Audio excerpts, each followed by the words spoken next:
bonsoir à toutes et à tous. Merci d'être là. Donc, je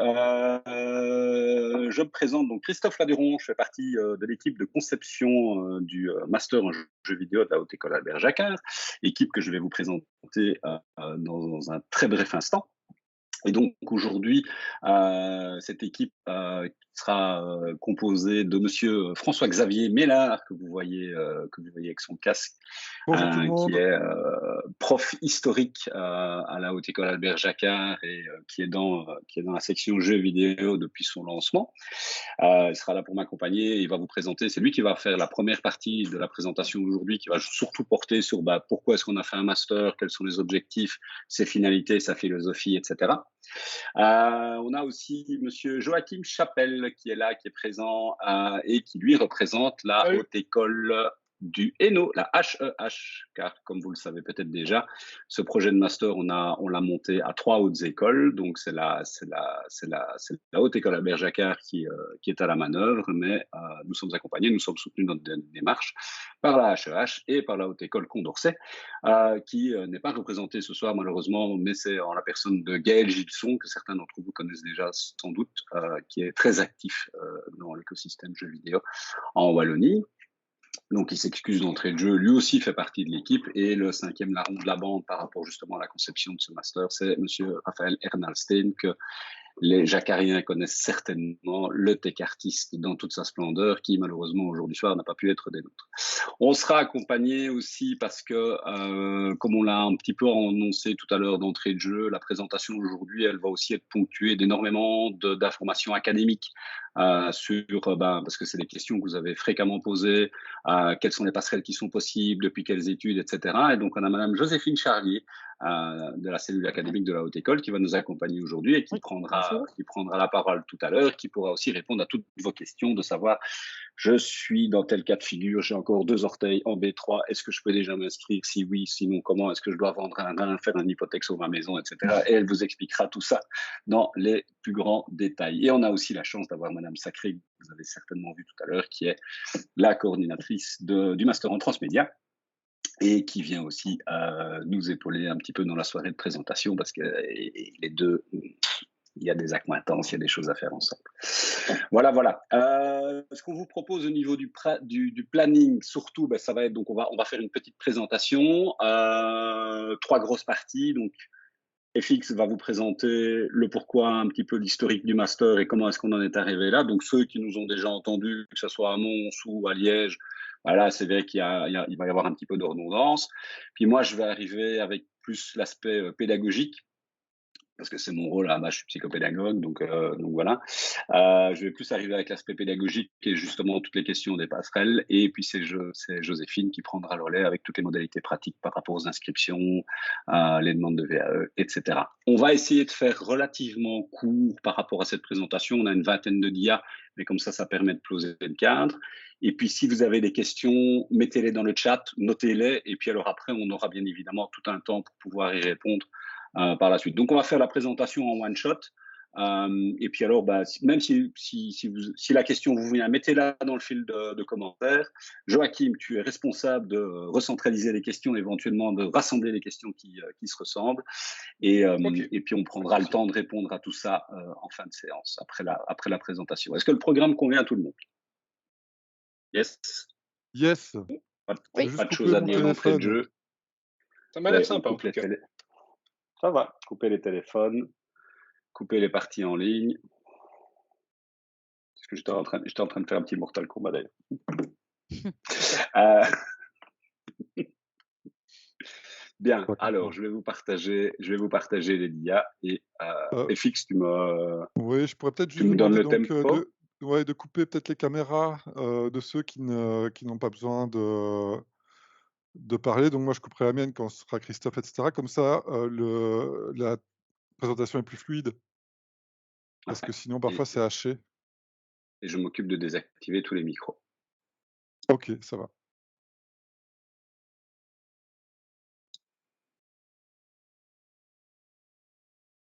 Mais FX, il faut que tu réactives le tien. Par contre, c'est toi qui dois envoyer la présentation du coup. Donc toi, il faut que ton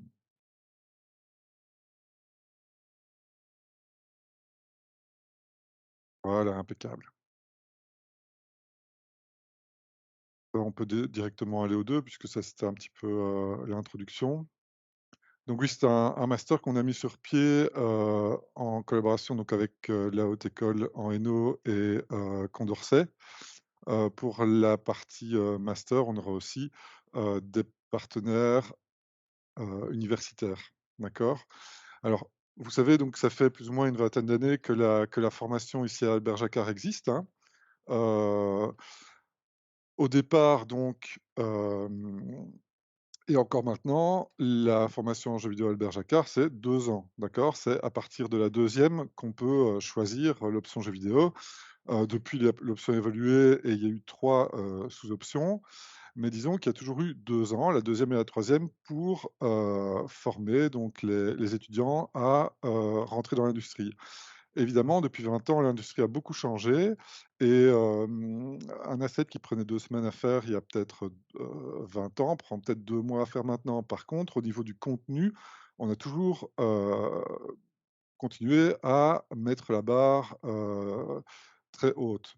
Et là, depuis quelques années, on s'aperçoit que ça devient, très compliqué, à la fois pour nous de gérer les années et pour les étudiants à, pouvoir fournir les efforts, constants pour pouvoir, réussir et être au point. Ça fait quelques années qu'on s'en rend compte, ça fait quelques années qu'on essaye de mettre sur pied ce master justement pour pouvoir souffler un peu et déployer, hem, les différentes matières sur plusieurs années et pouvoir en rajouter d'autres que, on ne fait qu'effleurer, notamment par exemple quand, il y a les travaux de 3e de fin d'études, les TFE, tout ce qui est game design et cetera, c'est effleuré, on n'a pas l'occasion d'aller en profondeur là-dessus. Le master, sert aussi à pouvoir justement, aller plus loin dans toute une série de matières. Donc, il y a d'une part les besoins internes à l'école, mais il y a aussi les besoins de l'industrie. Donc, on voit que l'industrie s'est beaucoup développée, qu'il y a beaucoup plus de profils différents donc qui sont, demandés et des profils beaucoup plus, pointus. D'accord? Avec des demandes qui sont, parfois extrêmement, ciblées au niveau des profils. Ça peut être des artistes qui ne font que des cheveux, par exemple. Et donc on a aussi besoin de temps pour pouvoir spécialiser les étudiants et que les étudiants puissent faire leurs propres, recherches dans leur domaine de choix qui va se développer donc, au fur et à mesure des 5 ans. Alors, vous êtes sans doute au courant déjà, le tax shelter a enfin, été voté, est enfin d'application ici en Belgique. Grâce à ça donc, il y aura un fameux boom dans l'industrie du jeu vidéo, dans les futures années. L'objectif du master, c'est justement de pouvoir, faire en sorte que les étudiants soient prêts et que les profils de sortie soient prêts à rentrer donc dans le marché qui va être en plein, développement les futures années. Et évidemment, dans le master, on souhaite aussi développer tout ce qui est entrepreneurial, notamment par la création de start-up, avec des partenaires, financiers, avec des aides, justement pour pouvoir, financièrement, tenir le coup et créer des sociétés. Donc les objectifs, hem, ici, c'est de devenir, heu, un acteur en Belgique, ce qu'on est déjà, de continuer à l'être, parce que là, la formation, du bachelier pro commençait un peu, à avoir du mal à tenir le coup, rien que sur 2 ans par rapport à des nouvelles formations où là déjà ils se déployaient sur 3 ans ou même 5 ans, dans d'autres, centres européens. Donc là, on va pouvoir continuer à rayonner comme on le fait depuis 20 ans, puisqu'il y a des étudiants qui sont partout, hein, dans le monde depuis 20 ans qu'il y en a qui sont formés. Et donc continuer non seulement à devenir un acteur en Belgique et à garder des personnes en Belgique, mais aussi à continuer à rayonner dans toute l'Europe. Heu, voilà. Et donc maintenir, les collaborations qu'on a déjà, que ce soit avec les institutions étrangères, d'accord? Par exemple le NAD et cetera, mais aussi avec des institutions à l'intérieur de la Belgique, avec, par exemple Wall'Image et cetera. D'accord? Heu Alors pour vous expliquer un petit peu les différences et les liens qu'il y a entre le master en JV et le bachelier pro actuel, alors on a ce petit schéma. Donc on va appeler bachelier pro le bachelier existant, avec une première année qui n'est pas spécialisée, dans le jeu vidéo, mais avec 2 années qui le sont. D'accord? On a donc créé un master en 5 ans avec les 3 premières années qui sont un bachelier de transition et les 2 dernières années qui sont des années de master. Au niveau du bachelier pro, on reste sur de la production, c'est-à-dire que, l'objectif, c'est d'avoir un portfolio assez développé que pour entrer dans l'industrie, en tant qu'élément de production. Que ce soit, de décors, de personnages, d'animation, d'outils tech art et cetera. Dans le master, on va développer aussi de la production, mais à côté de ça, on va, y mettre tout ce qui est, entrepreneuriat, donc création de société, management de société, gestion de société et cetera. Hem, Tout ce qui est game design, donc création d'univers, création des règles, création du jeu. Heu, Tout ce qui est recherche et développement, d'outils, de techniques, de pipeline, heu, mais aussi des connexions avec d'autres pans d'entreprises ou d'autres, types d'industries. Faire de la recherche pour arriver à de l'innovation, tout en se spécialisant aussi dans un secteur. Donc les années de master, ce sera notamment du travail personnel de recherche qui peut être effectué dans, tous les domaines du jeu vidéo, en fait. Alors, vous voyez ici qu'on parle encore de la spécialisation jeux vidéo. Hem, En fait, ce sera un certain nombre de crédits, de passerelles à prendre dans le bachelier de transition pour accéder au master. Donc beaucoup se demandent: «Est-ce que la spécialisation jeux vidéo va rester là en tant que telle?» Non, puisque, tout ce qu'on fait en SJV passe dans le master et tout ce une grande partie de ce qu'on fait en troisième, donc tout ce qui est travail de groupe, création de jeux, avec de l'interactivité, avec, des cours de production, des cours de management et cetera, tout ça passe dans le master. Heu Donc ça, je pourrais répondre, aux questions donc après la présentation. On peut Ouais, passer on à la reviendra suite? parce que Oui. ouais, Dis-moi? la SJV va non, non, mais c'est juste pour je voulais renchérir simplement pour dire que la SJV va évoluer vers Oui, c'est autre ça. chose dont on peut pas encore parler, mais voilà, les SJV telle qu'elle est connue aujourd'hui va changer, ça c'est sûr. Voilà et Elle reste ça encore ne s'est d'activité pendant un an, mais voilà. voilà, elle va toujours être là, mais son utilisation ne sera plus du tout celle qu'elle est aujourd'hui.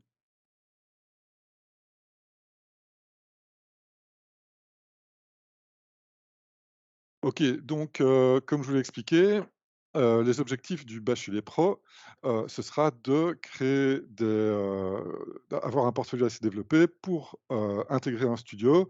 Ici, on voit double A ou triple A, ça peut être quadruple A maintenant, les budgets, pour les jeux vidéo commencent à augmenter aussi.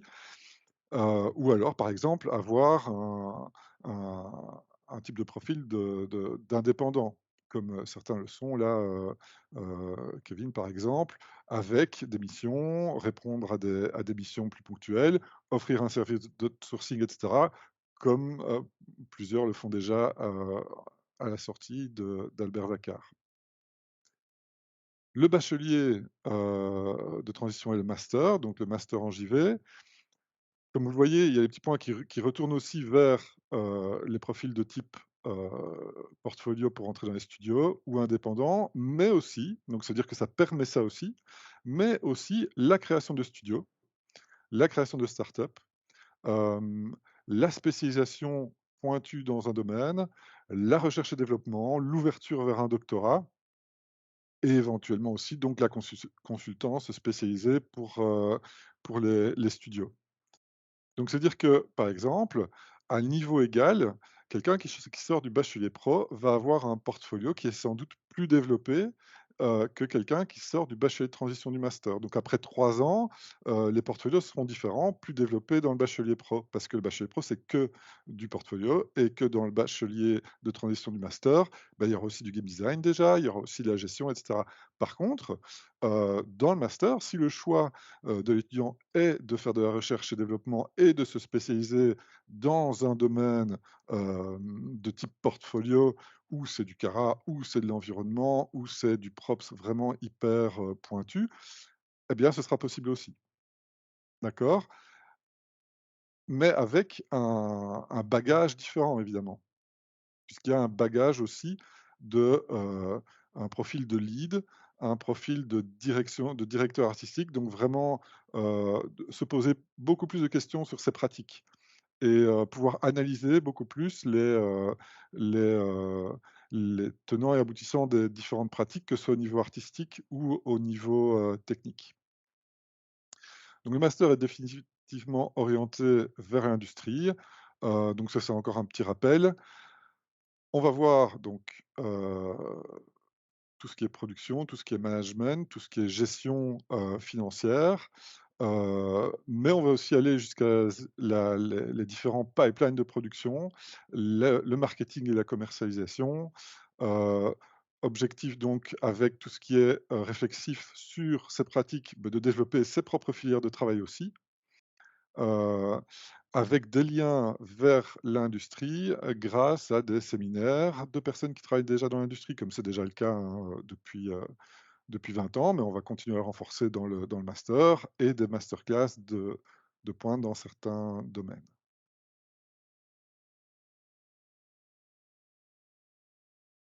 Ouais, je vois les questions apparaître, mais ça, donc on répondra après. Orientation donc création de projets et de studios, avec des solides bases de game design, qui s'étalent sur plusieurs années. Dès le bloc 1, donc dès la première année de bachelier, on voit déjà, du game design, de la création d'IP, de la création d'univers. On voit déjà de la gestion du management. Comme je vous le disais, de la direction technique et artistique pour orienter, ses choix, de production. Là, je vois plus, je sais pas si vous avez aussi des bugs d'affichage au niveau des DIA? Non? OK. Oui, Bah, il si y c'est en que Moi, a. perso, ça va. Ça bug un petit heu, peu, oui. Un petit ouais, peu, mais voilà, donc de la direction technique et artistique, donc pour vraiment motiver ses choix et travailler en connaissance de cause dans la création de ses projets, en pouvant motiver ses choix, en et aussi donc trouver des filières de production, inventer des filières de production pour pouvoir atteindre les objectifs qu'on s'est fixés techniquement et artistiquement. Heu et donc les activités donc qu'on va faire, c'est beaucoup d'activités de prototypage, de game jam, d'expérimentation, d'ateliers, qui vont permettre de, mettre en pratique aussi, les différentes disciplines.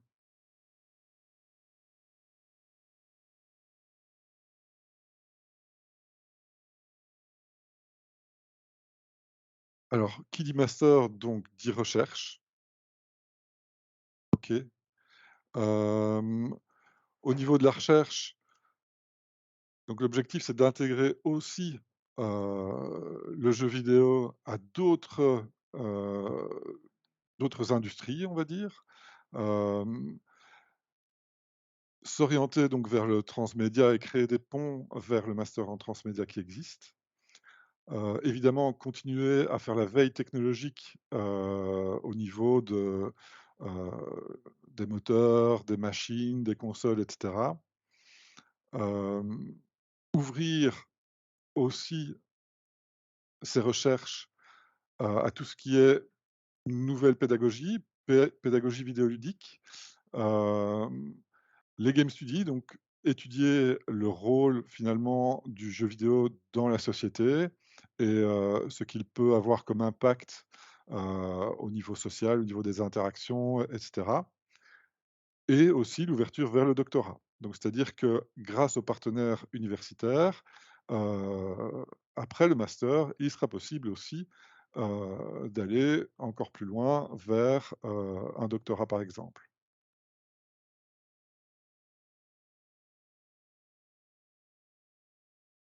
Et donc, comme je vous le disais, malgré le fait que ce seront des études où il y aura beaucoup de réflexion sur son travail et beaucoup de matières concrètes à appréhender, il y aura encore énormément d'ateliers pratiques interdisciplinaires. Donc, il y aura encore différents profils qui vont évoluer dans leurs études et on va pouvoir rassembler ces différents profils-là pour créer, encore une fois, des projets.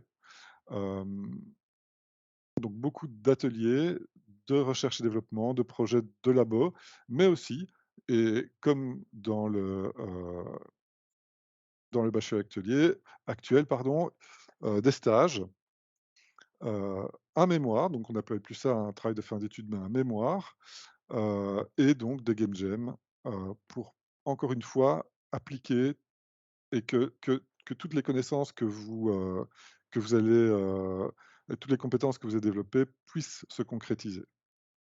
Donc ça reste encore beaucoup on ancre toutes les disciplines dans du pratique. Au niveau des compétences, donc on garde des compétences de conception. Donc contrairement au bachelier pro où là on va s'accentuer sur la production et vraiment axer les objectifs sur du portfolio de type production, ici on va aussi avoir de la conception. Donc que ce soit de la conception 2D, du game design, du storytelling, du prototyping, vraiment la conception du jeu, de ses règles, de ses visuels en termes de recherche, ce seront des compétences qui seront visées. On garde aussi évidemment tout ce qui est production, assets 3D, scène 3D, animation, outils, d'accord? Donc qui gardent les différentes options qu'on avait auparavant. Et tout ce qui est management et gestion, donc pour tout ce qui est création de studios, de start-up, et etc. Alors la direction, je vous en avais déjà parlé, hein, l'objectif c'est de créer aussi des leads qui puissent motiver leur choix artistique et technique, avec des notions de gestion d'équipe et aussi donc de recherche et d'innovation. Tout ce qui est marketing sera une compétence aussi visée par rapport à pouvoir faire un plan économique, pouvoir aussi déterminer la target de son jeu et pouvoir communiquer avec au travers des différents modes de communication qu'on a actuellement. L'approche systémique, donc tout ce qui est aussi autour du système du jeu vidéo, que ce soit au niveau pédagogie, au niveau santé, mais aussi au niveau de l'e-sport. C'est-à-dire qu'on va pas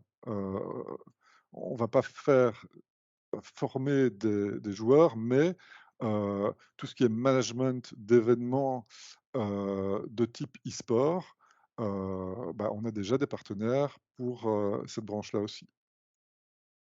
Et la recherche, donc scientifique, l'ouverture aux différents domaines techniques, créatifs et humains autour du gaming. Je crois que j'ai fait le tour. Oui, merci, FX. Avec plaisir. Moi, je vais prendre le relais Ouais. tout doucettement. Donc, je vais prendre le relais par rapport à la suite. Ouais. À tantôt, FX. Donc, comme annoncé, donc moi, je vais vous parler un petit peu plus de... Donc, FX vient vous présenter un petit peu le cadre. Il vous a dressé un petit peu les motivations du master et donc un peu sa philosophie générale, etc. Moi, je vais venir maintenant sur le comment. Donc, c'est-à-dire que je vais vous présenter un petit peu comment on a vu les choses, les petites innovations pédagogiques qu'on va insuffler dans le cadre de ce projet, et alors aussi vous présenter un petit peu plus vraiment les rentrées dans qu'est-ce qu'on fait en bac 1, qu'est-ce qu'on fait en bac 2, en bac 3, en Master 1, en Master 2, et vous donner évidemment toutes les informations par rapport aux passerelles qui sont envisageables, parce que je pense que la majorité d'entre vous qui êtes présents aujourd'hui êtes justement dans ce cas de figure de est-ce qu'il y a des passerelles qui sont possibles. Donc au niveau pédagogique, au niveau des modalités, donc on va miser un petit peu sur tout. Bien évidemment, il y aura du cours en présentiel, bien évidemment, il y aura aussi de l'hybride. On est dans un processus de formation maintenant de type master, ce qui va incomber peut-être.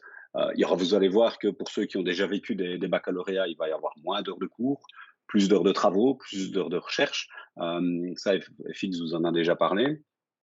Les cours, on va vraiment réfléchir. Donc, on a la chance maintenant au niveau de la haute école de pouvoir bénéficier d'une cellule d'accompagnement pédagogique. Donc, on va pouvoir faire pas mal d'innovations par rapport à ça.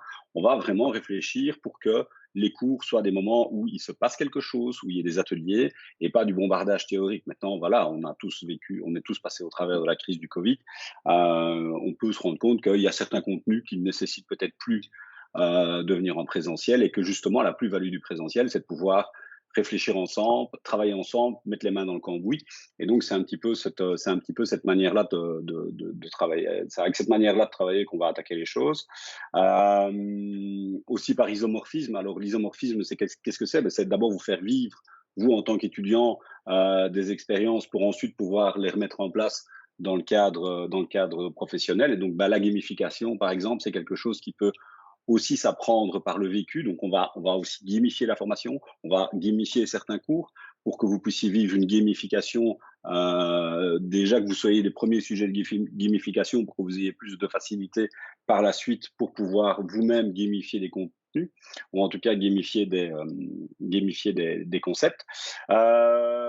On travaille déjà depuis pas mal de temps et je vais revenir aussi parce que je sais que c'est une question qui revient souvent sur les localisations. Donc, au niveau du matériel, voilà, je peux vous assurer qu'il y aura du bon matériel qui sera mis à votre disposition.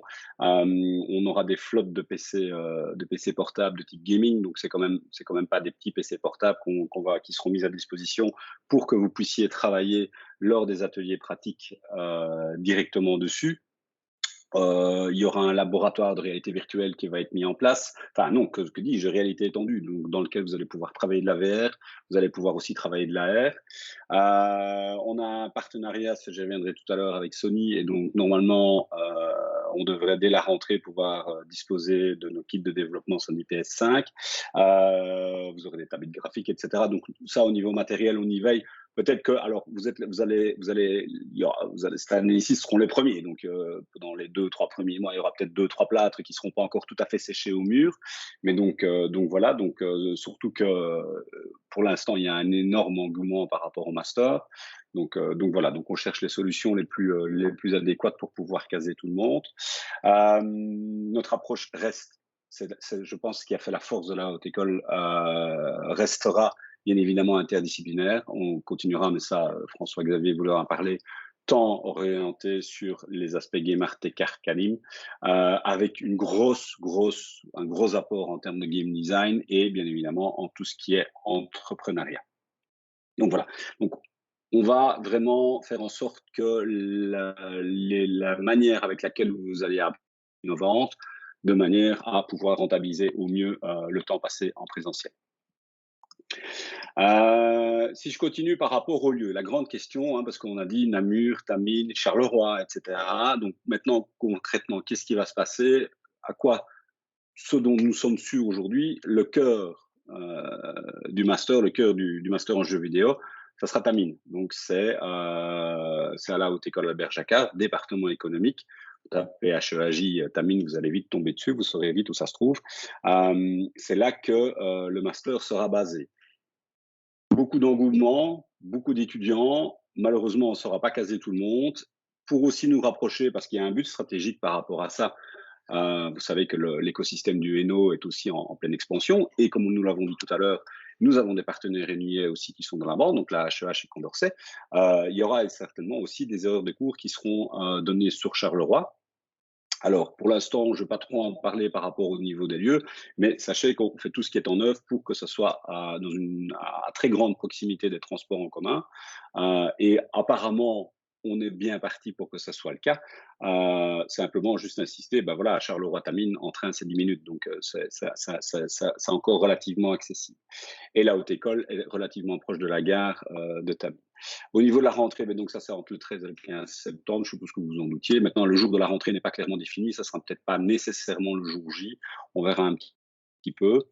Et alors, ben, le bac pro, qui reste bien en œuvre, tant le bac pro que la SJV, eux, restent basés à Namur. Je ne reviens pas sur le contenu qui reviendra. Au niveau de nos partenaires, donc comme je vous l'ai dit, donc actuellement nous avons déjà la HEH et la Haute École Condorcet qui sont partenaires de ce master. Donc d'entrée de jeu, il y a des enseignants, dont Monsieur Chapelle qui est là, qui vont vous encadrer et qui sont issus de ces deux hautes écoles. Et à très court terme, nous serons également rejoints par l'UCL et par l'UNOS. Au niveau international, nous avons renforcé justement, grâce à une visite que nous avons pu faire cette année-ci, nous avons renforcé, et je vous le dis parce que ça pourrait vous intéresser, nous avons renforcé nos liens avec le NAD, donc, qui est l'école du jeu vidéo à Montréal, pour ceux qui ne le sauraient pas. Et donc, il y aura également des possibilités d'échanges académiques et voire de double diplomation aussi avec le NAD. Donc ça, pour ceux qui seraient intéressés, il y a cette possibilité-là qui vous sera proposée dès l'année prochaine. Avec OEST aussi, on est en train de préparer quelque chose qui à mon avis sera relativement intéressant. Donc OEST, c'est l'alter ego de la HEAJ, mais du côté flamand. Et comme je vous l'ai dit tout à l'heure, on a toujours notre accord de partenariat avec PlayStation. Au niveau du parcours, donc ici j'ai mis en rouge les 2 années qui seront ouvertes. Donc ici on commence en 2022-2023 avec la B1, la première année du bachelier de transition et la M1, bien entendu. Pour les passerelles, mais ça je vais y arriver je vais y arriver tout de suite. Il y aura certains cours de l'année 2, donc de la B2 et de la B3 qui vont être ouverts spécifiquement. En B1, qu'est-ce que vous allez retrouver grosso modo? Et après je vous donnerai le lien, vous aurez le lien, vous allez pouvoir regarder cours par cours les intitulés de chacune des activités d'apprentissage. Ça ne servira à rien que je les énumère ici, mais parce qu'elles sont disponibles sur Internet. Donc fondamentalement, vous allez avoir une grosse introduction en termes de game design et en termes de technologie de médias interactifs. Donc technologie au sens très très large, donc vous allez commencer très très vite dès le Q1 à manipuler les différents outils qui vont devenir les vôtres tout au long de votre carrière. Ce sera également l'occasion de pouvoir asseoir les fondements tant au niveau technique qu'artistique. C'est les deux grosses dimensions du master. On reste sur ces compléments et sur ce cocktail artiste et technique, et avec déjà 2 ateliers expérimentaux en termes de production d'assets. Donc très très vite vous allez commencer à mettre les mains dans le cambouis. L'année prochaine pour le B2, là il y aura déjà, il y a un premier choix d'option qui va déjà se porter, en tout cas qui va déjà se profiler. Donc soit du game art, soit de l'anime, soit du tech art. Là on reprend un petit peu les 3 orientations principales du bac pro qui existent, et de nouveau des ateliers collaboratifs. Donc ateliers de recherche et développement, on en a mis tous les ans. Et pendant une grosse partie de l'année, ça va être en continu. Donc, ça va être aussi, soit vous aurez des one-shots, soit vous aurez des game jams, soit vous allez être briefé directement d'entrée de jeu dès le début du quadri, et vous aurez vos échéances, votre planification pour les 4 prochains mois par rapport à ça. L'année 3, là, on va rentrer dans une année où il y aura énormément de TP qui vont être liés à l'option que vous aurez choisie en année 2. Et ça sera aussi une grosse année parce que ça va être l'année du stage. Donc, on a choisi de mettre le stage en plein milieu du cursus, en B3. Parce que malheureusement, souvent, ce stage, il arrive à la fin et puis il n'est pas exploité. Et donc, on n'arrive pas, vous faites votre stage, puis hop, vous passez votre TFE, votre mémoire, et puis hop, vous disparaissez dans la nature. On n'arrive pas, on n'a pas la possibilité aussi de capitaliser par rapport à ce stage. Donc, maintenant, il arrive en plein milieu pour avoir l'occasion de débriefer par rapport à ce stage, pour pouvoir en extraire justement tout l'apprentissage nécessaire et aussi pouvoir le partager avec les autres. Donc, on est aussi dans une dynamique très, très forte, dans une dynamique d'équipe. Quand on est allé avec Monsieur Hernandstein, quand on est parti à Montréal, on a eu l'occasion de rencontrer quelques très gros studios. Et tous ont le même discours. Il y a ce qui vole vraiment chez les juniors maintenant, c'est cette possibilité de pouvoir travailler en équipe, de pouvoir partager leur expérience, ces fameux soft skills. Et donc ça, ils insistent très, très, très, très fort là-dessus. Ça, c'est vraiment quelque chose qu'ils souhaitent qu'on développe dans les centres de formation. C'est cette capacité à travailler, à partager son expérience, à communiquer avec les autres. Voilà, c'est toutes les soft skills qui sont nécessaires. Année 1 du master, donc qui sera ouverte ici à partir du mois de septembre. Avec des finalités. Donc là, pour l'instant, cette année-ci, on n'ouvre que 2 finalités. Donc c'est la finalité Game Art et Techart. La finalité Game Study, ça, elle sera prise en charge par l'UCL quand l'UCL rentrera dans la danse l'an prochain. Donc 2 gros choix de finalités. Je peux intervenir? Vas-y. Dans Game Art, il y a Game Anime aussi. Hein. Ah oui, ok. Donc Game Art et Game Anime. C'est inclus. Et alors, mais voilà, c'est rassemblé et une grosse finalité Techart. Bien évidemment, on commence à aborder les techniques beaucoup plus avancées, beaucoup plus spécialisées, aussi tout ce qui concerne les pipelines de production, comme le disait FX tout à l'heure, et un gros travail individuel de recherche qui va déjà donner lieu à un pré-mémoire. Ça aussi, le mémoire est quelque chose qui va se réfléchir tout au long du master. Qui va se réfléchir tout au long du master, tout simplement parce que c'est quelque chose qui est itératif, que c'est quelque chose qui doit se mûrir, etc. Et donc, il y a déjà des cours qui vont être mis en place dès la première master pour vous aider justement à construire votre projet dans la durée et faire quelque chose de beaucoup plus stable pour ne pas se retrouver de nouveau, comme on fait souvent en fin de deuxième master, dans le rush, ah oui, mon mémoire, et au final, ça passe pas. Et donc, la deuxième année, là, on part sur de la grosse production avec beaucoup de recherche personnelle, beaucoup de prod. C'est à ce moment-là, quand on estime aussi que que vous commencez déjà à avoir une certaine expérience, qu'on approche un peu, qu'on rentre aussi dans cette approche holistique du jeu vidéo. Donc, l'approche holistique, c'est qu'on va ouvrir un peu le jeu vidéo de manière un peu plus sociétale. Et donc, c'est là que vont intervenir tous les cours qui vont être basés sur l'e-sport, l'approche sociologique, l'approche pédagogique, etc. Donc voir un petit peu, maintenant que vous commencez à bien vous débrouiller dans le monde du JV, comment est-ce qu'on peut pouvoir intégrer, où est-ce que le JV peut aussi jouer au niveau sociétal. Et bien évidemment, la deuxième année, gros mémoire avec un projet de production en équipe niveau AAA. Tous les cours B1, B2, B3, M1, M2 sont disponibles au bout du lien suivant. Donc le lien, je pourrais le mettre dans la conversation si vous êtes vraiment impatient, mais de toute façon, il sera aussi disponible via le diapo que je vous mettrai en ligne dans la conversation avant la fin de la séance. Donc il suffira de cliquer dessus. Là, vous allez arriver sur une page sur laquelle vous allez voir les différents cours. Je vous ai directement renvoyé vers la page du département technique. Vous allez avoir les différents bacheliers qui vous sont proposés ainsi que les masters. Pour voir le contenu, vous allez dans bachelier de transition, vous allez voir bachelier en jeux vidéo.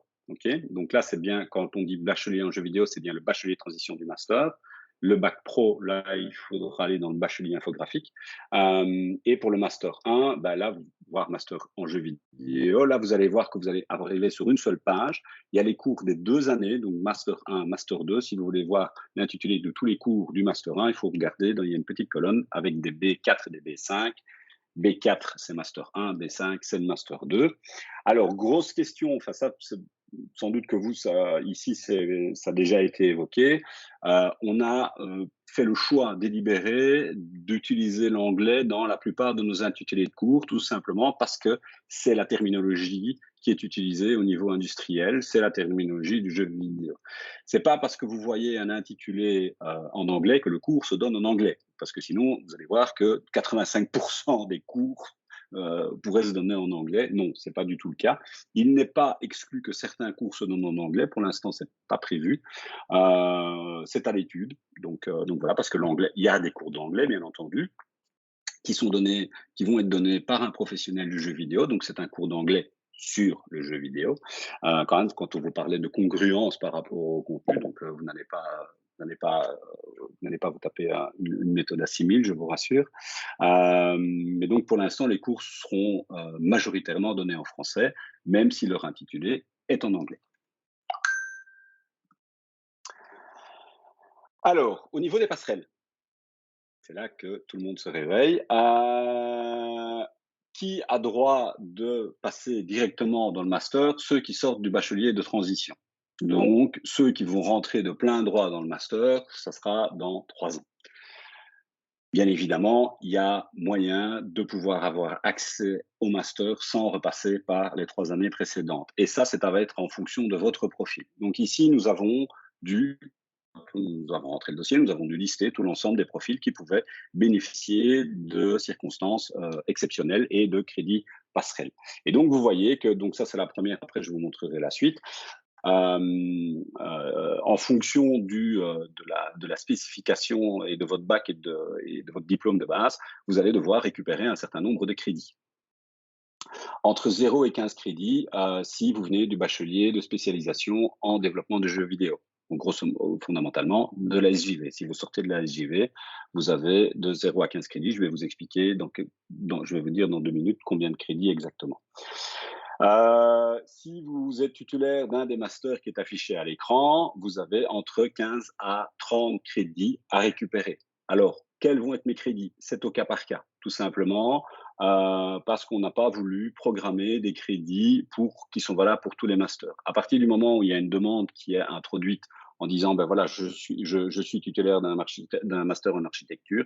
Ok, très bien, fournissez-nous notre grille de cours et sur base de ça, nous allons construire le programme. Alors, pour l'instant, on ne sait pas vous donner de base bien spécifique parce que tout simplement, on construit ces programmes au fur et à mesure des demandes qui nous rentrent. Donc là, pour l'instant, on a déjà un programme établi pour la SJV, pour ceux qui sortent de SJV. On a déjà un programme établi pour ceux qui sortent du bac pro jeux vidéo. On a déjà un programme établi pour ceux qui sortent de VFX, de chez nous. Voilà. Après, c'est sûr qu'au fur et à mesure des demandes, on va avoir une base de données et c'est sûr, si vous sortez d'un master en architecture et que vous êtes ou que vous êtes 3-4, vous allez tous avoir le même programme, bien entendu. Ok. On continue. Donc de 30 à 45 crédits, ça c'est pour ceux qui sortent d'un bachelier en technique graphique à orientation technique infographique, donc ça c'est HEAJ, les autres. Bachelier en art graphique, en animation 3D, VFX, etc., en écriture multimédia, et enfin de 45 à 60 crédits pour bachelier en information communication, spécialisation en jeu, technique du jeu et enfin architecture. Si votre titre n'apparaît pas dans la liste, ça ne veut pas dire nécessairement que vous devez revenir, vous devez recommencer le bachelier de transition. Il y a d'autres filières qui restent possibles, et ça c'est Madame Charlier qui vous les présentera tout à l'heure. Il y a d'autres moyens de pouvoir éventuellement bénéficier de dispenses. Oula, ça bug. Alors, donc pour ceux qui sortent de la SJV, il y aura 13 crédits à reprendre. Ça, ils sont disponibles sur demande. Donc, c'est fondamentalement, enfin, je peux déjà vous le dire, c'est du game design, c'est de la méthodologie et c'est du management. C'est fondamentalement, on réappuie sur les points que nous avons estimés nécessaires et que vous n'avez pas pour pouvoir justement que vous puissiez suivre le master sereinement. Au niveau de ceux qui sortent du bac pro JV, là, il y aura 30 crédits, donc ce sont les mêmes cours, mais donc du game design, mais là, il y aura le cours d'intro, le cours de perfectionnement, méthodologie, cours d'intro, perfectionnement et management. C'est la même chose, sauf que vous avez les cours d'introduction qui viennent en plus. Ceux qui sortent de JV, eux, ont directement accès au cours de perfectionnement. Ceux qui sortent de VFX, il y a 5 heures d'atelier en plus. Et pour le reste, c'est ce qu'on appelle les VAE, donc les valorisations de l'acquis et de l'expérience. Et là, comme je viens de vous le dire, ça va vraiment être au cas par cas. Voilà. Et là, voilà. Ok. Là, je pense que donc ici, on va rentrer. C'est Madame Charlier qui va prendre la suite par rapport à ça. Je me doute que par rapport à mon explication, vous avez encore certainement des questions par rapport aux passerelles, etc. On pourrait y répondre après. Là, on va terminer la présentation et puis on passera à toutes les questions. On voit déjà Monsieur Chapelle, normalement, qui doit lister et rassembler toutes les questions dans le chat. Je laisse la parole à Madame Charlie. Oui. Je suis sur le coup. Voilà, donc la première diapo que vous voyez, donc au niveau que vous voyez maintenant, c'est par rapport à un étudiant qui n'aurait pas encore tout à fait terminé son baccalauréat professionnalisant. Donc, il a encore la possibilité, à partir pour cette année 2022-2023, de suivre les cours de master tout en terminant le premier cycle. Donc, les étudiants ont encore la possibilité de s'inscrire au master, même s'ils ont encore 30 crédits à valoriser au cycle 1. À partir de l'année 2023-2024, donc il ne sera plus possible de s'inscrire au master que si on a maximum 15 crédits restants du premier cycle. Pour ça, vous devrez faire un programme particulier et que vous ferez avec vos conseillers académiques qui sont Madame Gouvars et Monsieur Toussaint. Passez au suivant. Alors, donc le décret a été modifié et parmi les modifications qui entreront en application en 2022-2023, c'est la date limite d'inscription. Donc la date limite d'inscription, c'est le 30 septembre 2022. Vous pourrez vous inscrire en ligne sur myheaj.be. Vous avez donc, on vous a déjà dit que les grilles étaient disponibles sur le site de l'école et vous avez aussi toute une série d'explications concernant les inscriptions. Au niveau des frais d'inscription, donc si l'étudiant est boursier ou en demande, enfin, ne sait pas encore s'il est tout à fait boursier, mais qu'il a introduit un dossier, donc il n'y a pas de droit d'inscription à payer. Sinon, pour le baccalauréat, ça a été fixé à 707 € et pour le master, 694 €. Pour pouvoir suivre les cours, il faut absolument avoir payé l'acompte qui est toujours de 50 €. La date limite d'inscription, c'est le 31/10, mais comme on vous a dit, les cours commencent au mois de septembre, donc l'idéal, c'est de payer le plus rapidement possible l'acompte de 50 €, en sachant que le solde sera à payer pour le 1er février. Alors, au niveau des modifications du décret, il y a pour la finançabilité, il y a la modification au niveau de la réussite. Vous devez impérativement réussir les 60 premiers crédits dans les 2 ans. Mais comme il vous a été dit précédemment, il y a toute une série de crédits complémentaires si vous n'avez pas le bac de transition pour pouvoir vous inscrire au master. Par conséquent, il y a des années supplémentaires pour pouvoir réussir. Et si vous ajoutez 30 crédits complémentaires maximum, vous bénéficiez d'une année supplémentaire. Si vous ajoutez entre 31 et 60 crédits complémentaires, à ce moment-là, vous avez 2 années supplémentaires. Donc, il y a en tout 4 ans pour réussir les 120 crédits, dans le cas où il y a les 60 premiers crédits du master, plus 60 crédits complémentaires.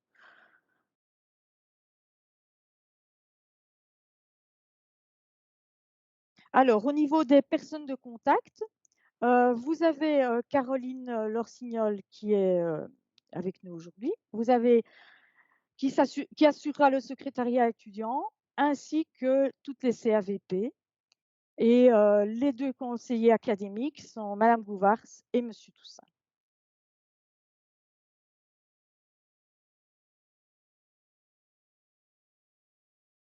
Et voilà. Merci beaucoup. Petite chose que j'ai oublié de vous préciser quand on parlait des crédits passerelles, et donc ça, je pense que Joséphine pourra me corriger si je dis une bêtise, mais c'est relativement important de savoir, notamment par rapport au nombre de crédits, que vous pouvez monter jusqu'à 75 crédits par an. Et donc, quand vous voyez... j'allais dire une bêtise. Oui, ça dépend. Attends, il y a voilà, un étudiant par exemple qui termine, qui a encore des crédits du premier cycle, mais à qui il reste moins de 15 crédits, lui, il peut prendre plus que 75 crédits. Par contre, un étudiant qui a encore 30 crédits du baccalauréat professionnalisant, lui, ce sera maximum 75 crédits. Ok, mais tout étudiant qui avec les crédits qui est normal dans les clous, qui a bien fini tout, il peut prendre jusqu'à 75 crédits par an. Je pense qu'il peut même prendre il peut prendre les crédits complémentaires plus le master. Oui. Maintenant, 15, c'est bien Voilà, en plus. c'est déjà. Voilà. il faut rester aussi dans une certaine. Ouais.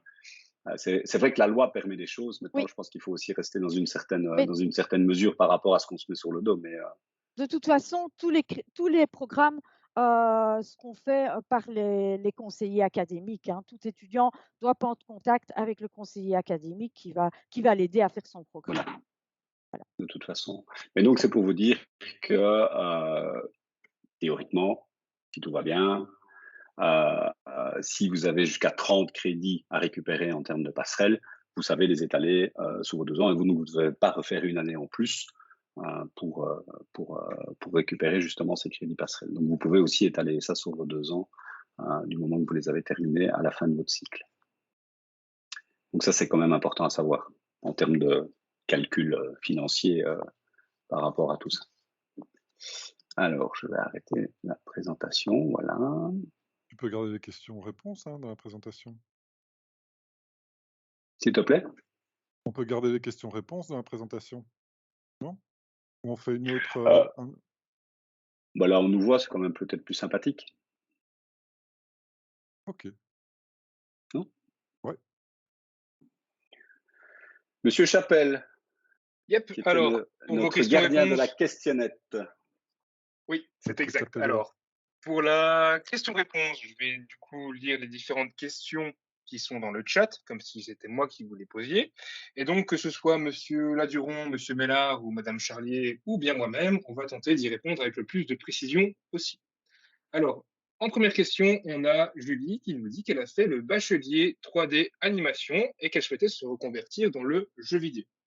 Elle demande si le bachelier pro serait plus adapté que le master.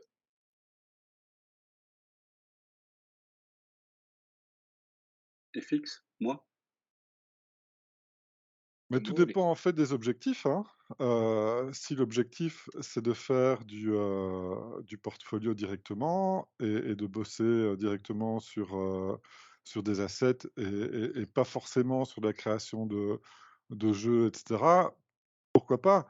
Maintenant, faire 2 années de bac pro pour avoir un autre diplôme de bac pro ou faire 2 années de master où tu vas pouvoir faire de la recherche sur ce que tu veux vraiment aussi, mais avec peut-être moins de cours théoriques, mais avec beaucoup de pratiques, pourquoi enfin, c'est plus intéressant d'avoir un master, je trouve. C'est Après ça. 2 ans en plus. Moi, je vais rajouter un regard peut-être plus académique, peut-être un peu plus détaché. C'est de se dire que, et vous le savez, effectivement, au niveau de l'industrie, en général, on n'a pas besoin de papier. Ce qu'on va regarder principalement, c'est votre portfolio, etc. Maintenant, ça, c'est très fort, en tout cas au niveau anglo-saxon et de l'autre côté de l'Atlantique. Il n'empêche que, en Europe, en Belgique notamment, toujours sur un CV, avoir un master est quand même parfois plus porteur. Ne fût-ce aussi que pour pouvoir avoir accès parfois à certains financements, certaines aides, certaines facilités. Je vais prendre le simple cas d'un cours de gestion, par exemple, que si vous voulez créer votre boîte, si vous êtes dispensé d'office de suivre des cours de gestion si vous avez un master, ce qui n'est pas toujours nécessairement le cas en fonction de vos autres diplômes. Donc on est quand même toujours en Belgique francophone, dans un système encore un petit peu parfois d'ancienne garde, et donc même si c'est pas le cas dans les studios, parfois au niveau légal ou parfois en termes d'ouverture, le fait d'avoir un master sera plus porteur que d'avoir deux bacheliers. Oui, et ça donne accès aussi à des postes différents. Tout à fait. Que ce soit à l'État, comme prof, mais aussi dans des départs si tu veux partir à l'étranger, quand quand tu fais face à l'administration, américaine ou canadienne ou quoi, bah, si tu as un master, il y a aussi un répondant qui est différent. Et puis, la finalité du master, et Fix l'a dit tout à l'heure, c'est d'ouvrir aussi le champ des possibles en termes de job par la suite. Et donc, effectivement, bah, ça reste un master de conception en jeux vidéo, donc orienté vers l'industrie, etc. Mais peut-être pas que. Vous l'avez dit, il y a la recherche. Si ça tombe, il y en a un paquet d'entre vous qui vont sortir du master et qui vont travailler, qui vont découvrir d'autres champs possibles et qui vont travailler dans d'autres domaines d'activité que les studios de développement de gaming. Justement, c'est aussi un des avantages du master, c'est d'ouvrir énormément le champ des possibles au niveau professionnel. Et à ce moment-là, effectivement, un master peut être plus intéressant. D'accord, Ok. merci. Je pense qu'en même temps, on a un petit peu répondu à la question de Romain qui nous demandait quels étaient les principaux apports du master par rapport au bachelier pro. Donc, comme l'a dit Monsieur Ladiron et Monsieur Mellard, eh bien, c'est aussi de pouvoir étendre le champ des possibles. Et je pense aussi que c'est pour pouvoir aussi apporter un aspect réflexif plus important, d'accord, et vraiment mettre l'emphase sur la méthodologie et donc, au final, apporter vraiment cette dimension master qu'on ne retrouverait pas dans un bachelier classique. Donc là, je pense Et qu'on a un petit peu répondu à cette question-là en même temps. quand même le nerf de la guerre par rapport à tous les endroits où un master va vous être demandé, où c'est mieux payé. Ouais, ça c'est clair. Alors, on avait Yazonas qui nous demandait s'il fallait un bachelier si on prend le nouveau master. Donc ça, je pense qu'on y a répondu aussi un petit peu dans la présentation quand tu as parlé des différentes passerelles. Donc voilà, je t'invite à relire si jamais le PowerPoint. Non, mais Alors, on avait Julie qui se demandait si, en tout cas, qu'est-ce que voulait dire le principe de gamification? Parce qu'elle a un petit peu de mal à s'imaginer le concept, et donc elle voulait quelques petites précisions là-dessus. Christophe. oui, alors, donc au niveau de la gamification, quand j'ai parlé de gamification, c'était gamification du cours. Gamifier, ça va être votre job. Donc, gamifier, c'est rendre quelque chose de ludique. C'est aller rechercher dans les mécaniques du jeu et les appliquer à un domaine, un concept, une idée. C'est le quotidien de quelqu'un qui va effectivement partir dans un mode de process, de production, de création de son propre jeu. Il va y avoir tout ce côté du game design, c'est ce qui est lié au game design. Notre objectif, nous, dans la gamification des cours, ça va être justement de pouvoir venir insuffler dans le cadre des cours, insuffler dans le cadre de la formation, des éléments qui sont issus des mécaniques de jeu. Et donc, vous allez retrouver que ce soit, qu'est-ce qui fait que vous kiffez jouer à un certain jeu? Il y en a certains d'entre vous, ça va être de collecter toutes les ressources. Il y en a d'autres, ça va être d'arriver au bout. Il y en a d'autres, ça va être d'être le premier, etc. Et donc, il y a des mécaniques de jeu. C'est très fort lié à la mécanique de la motivation. Et donc, justement, on va appliquer un petit peu toutes ces mécaniques motivationnelles dans le cadre de la formation, dans le cadre de vos cours, pour que par la suite, vous puissiez les transférer dans les jeux que vous allez créer. Alors, il y a des choses qui coulent de source et parce que je présume que vous avez tous un passé de joueur plus ou moins actif aussi derrière vous. Mais donc voilà, donc il y a toute la théorie de la gamification et du game design par rapport à ça, et on va appliquer ça au cours pour que vous puissiez le vivre. Je ne sais pas si j'ai répondu à ta question. C'était Julie, non? Oui, Julie. Julie, oui. Oui, parfait, merci. Voilà, c'est ça. Alors, on avait ensuite Ashraf qui se demandait si, dans le master, il y aurait un apprentissage sur les techniques de motion capture. Alors, ce sera prévu, mais peut-être pas tout de suite. Ouais. Avec le labo de VR qu'on a imaginé, on l'a conçu de manière à pouvoir faire de l'initiation à la mocap. Le problème de la motion capture, c'est que ça demande un studio bien spécifique, etc. Et là, ici, on a eu l'occasion d'acquérir du matériel qui va permettre de travailler, qui va permettre de travailler ça, de mettre en mode initiation. Alors, quand Monsieur Mellard dit pas tout de suite, je le rejoins tout à fait, dans le sens où on a d'autres partenariats qui sont en train de se créer, et il n'est pas impossible, notamment grâce à l'UMONS, qu'on puisse avoir accès à des studios de mocap professionnels.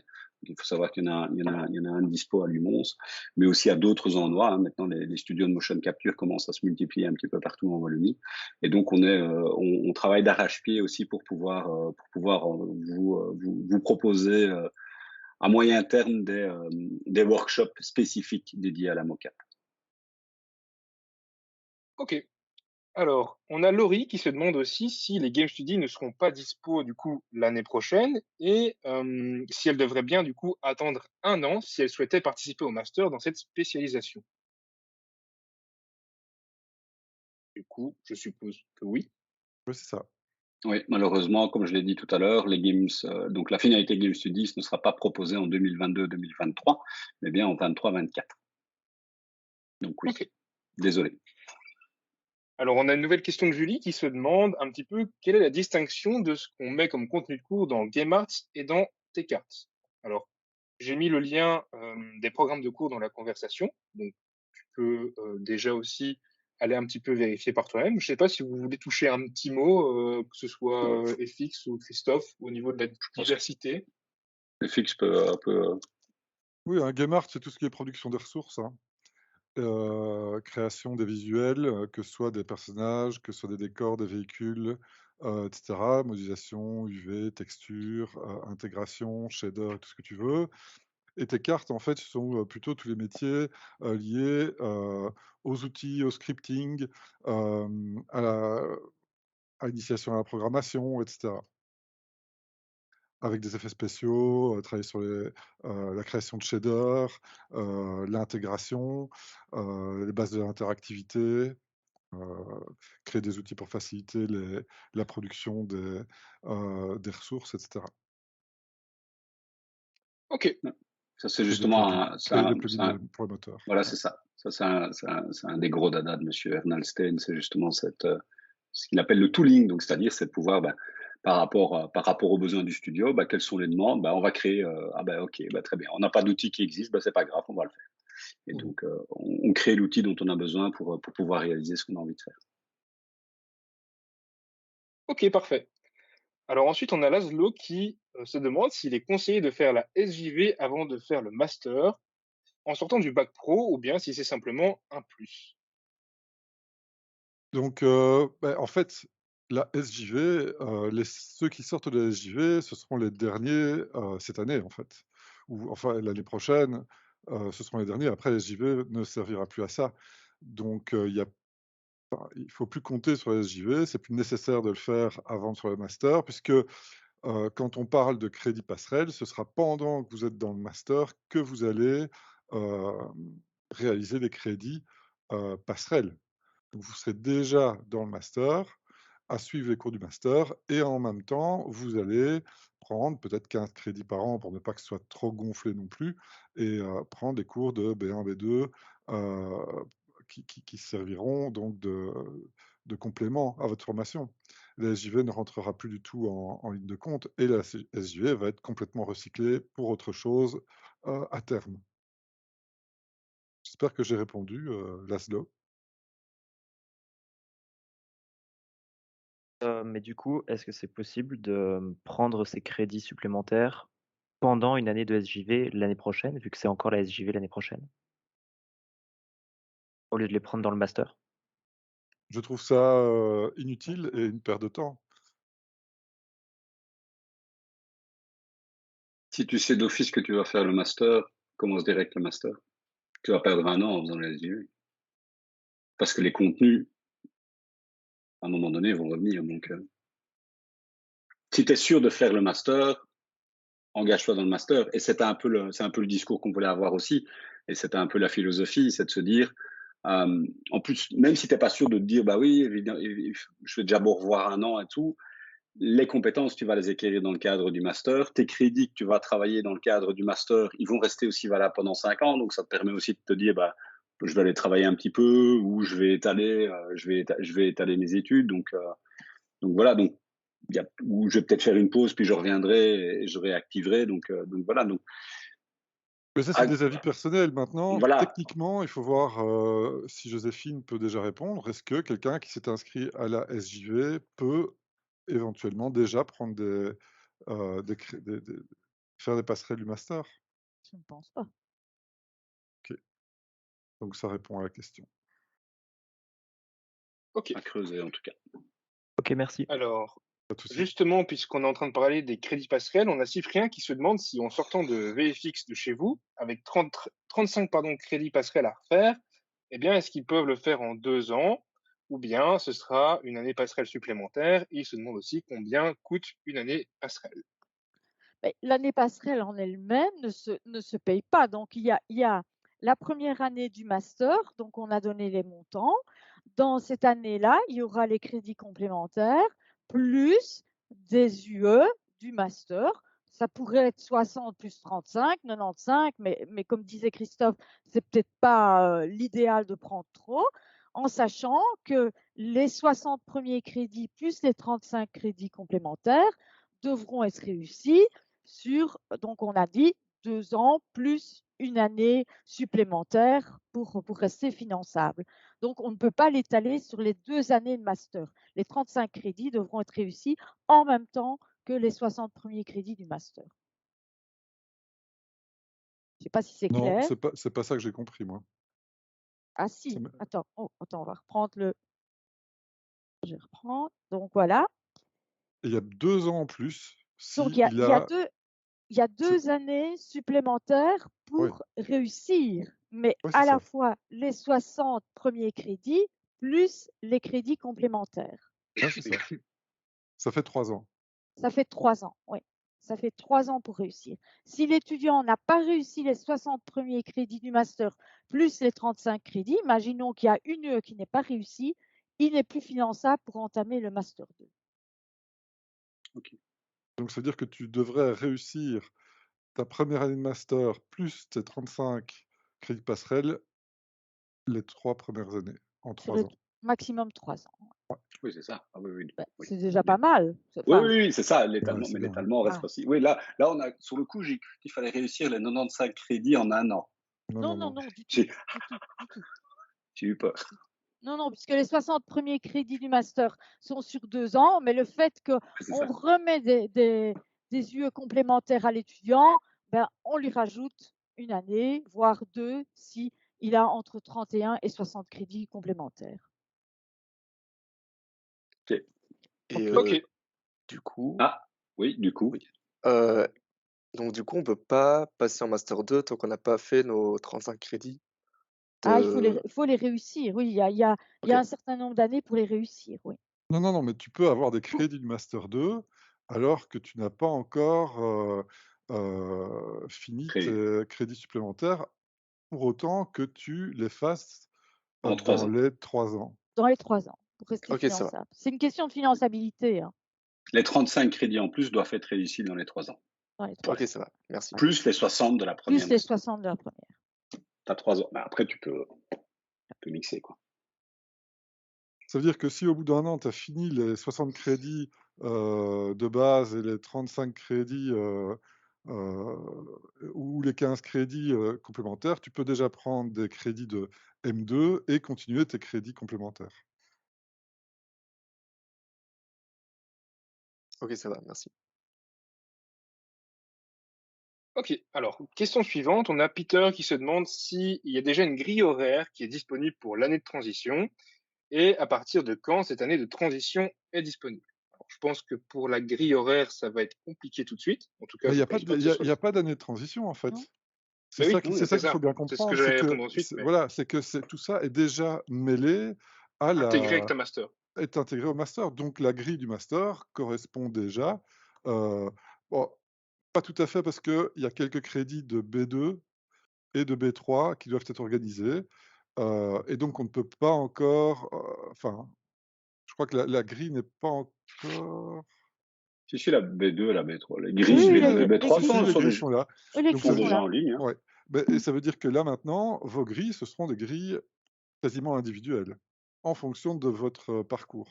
Donc forcément, on ne peut pas vous donner votre grille maintenant, puisque ça dépendra de Mathieu Toussaint et Marie Gouvars et nous, quoi. Ça répond à la question? Il est parti. Oui, ça répond Je suis- à ma question. Merci. Ah oui, pardon, Ok. merci. Alors, attendez, je reprends le chat. Tac, tac, tac, pour la question suivante. Alors, on a Caroline qui se demande si on a des stages qui sont prévus en Master 1 et en Master 2. Non. Pas de stage.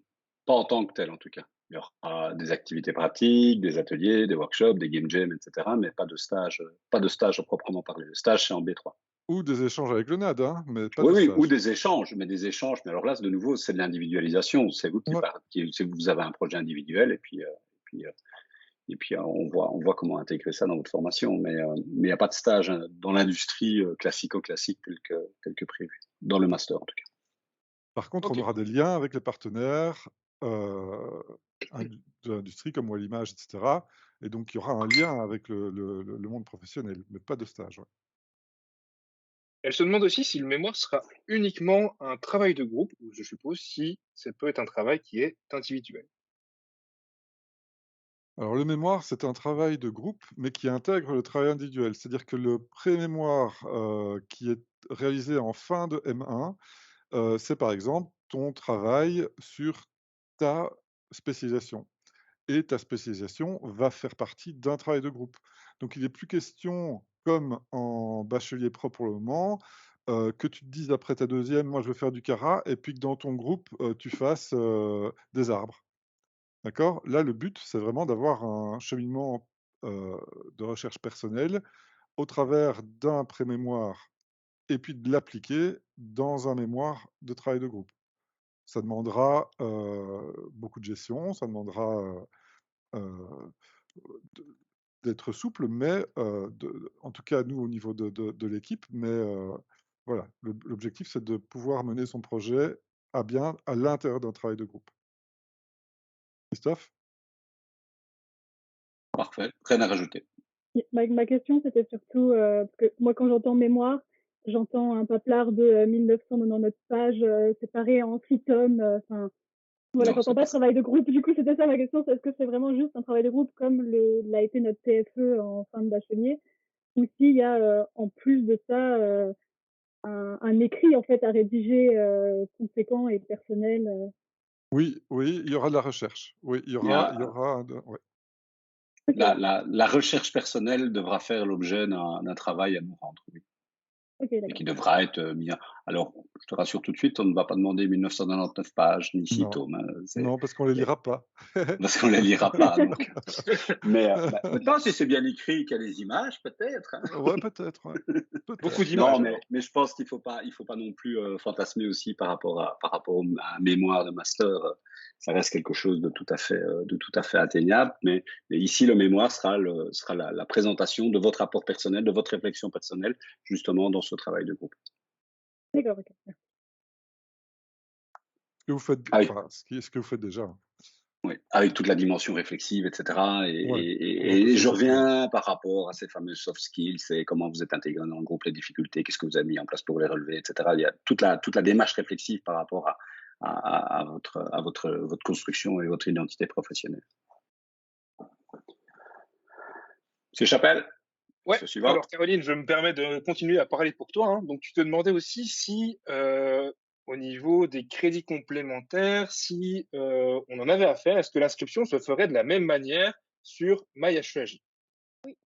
Toute inscription se fait sur MyHEAJ. Ensuite, on prend contact avec le conseiller académique pour faire son PAE. Donc, c'est deux choses différentes, l'inscription et ensuite le PAE. Donc, il faut d'abord s'inscrire, oui. Ok. Merci Joséphine. Super, Joséphine. Ouais. Et alors, dernière question de Caroline, elle se demande si les crédits complémentaires seront-ils plutôt dispensés sous forme de cours théoriques ou bien sous forme de travaux. Et encore une fois, je suppose que ça dépendra en fonction du PAE, puisque ce sera un petit peu au cas par cas. Mais les cours seront organisés, c'est des cours qu'il faudra suivre.